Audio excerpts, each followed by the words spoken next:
તો રાજ્યમાં વરસાદી માહોલ છે, જેના કારણે નદી નાળા અને ડેમ છલકાઈ ગયા છે. પાલિતાણાનો શેત્રુંજી ડેમ 90% ભરાતા હાઈ એલર્ટ આપી દેવામાં આવ્યું છે. શેત્રુંજી ડેમની સપાટીમાં સતત વધારો થઈ રહ્યો છે. ડેમની સપાટી 32 ફૂટ 9 ઇંચ પર પહોંચી ગઈ છે. ડેમ ઓવરફ્લો થવામાં માત્ર 1 ફૂટ અને 1 જ ઇંચ બાકી છે. ડેમમાં 8117 ક્યુસેક પાણીની આવક થઈ છે. તળાજા પાલિતાણા તાલુકાના 15 થી વધુ ગામોને એલર્ટ કરી દેવામાં આવ્યા છે.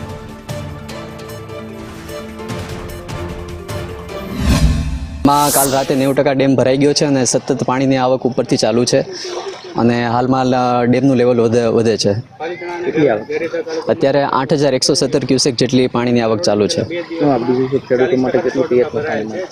આ ડેમમાંથી પાલિતાણા અને તળાજા તાલુકાના 118 ગામને સિંચાઈનું પાણી મળે છે. તેની લીધે આવતી સિઝનમાં એ લોકોને પૂરતા પ્રમાણમાં પાણી મળી રહેશે. ભાવનગર જિલ્લાનો શેત્રુંજી ડેમ 90% ભરાતા હાઈ એલર્ટ મેસેજ જાહેર કરાયો.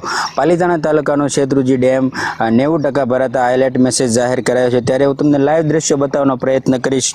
90% ભરાતા નીચાણ વિસ્તારવાળા તળાજા પાલિતાણા તાલુકાના ગામડાઓને મેસેજ જાહેર કરવામાં આવ્યો છે. ડેમના સતત વધતી આવકને લઈને સપાટીમાં વધારો થઈ રહ્યો છે. ત્યારે ડેમની સપાટી 32 ફૂટ 9 ઇંચે પહોંચી છે. નીચાણવાળા વિસ્તારોને એલર્ટ મેસેજ જાહેર કરી ખેડૂતોમાં ખુશીની લાગણી વ્યાપી છે. રાકેશ સાગઠિયા, સંદેશ ન્યૂઝ, પાલિતાણા.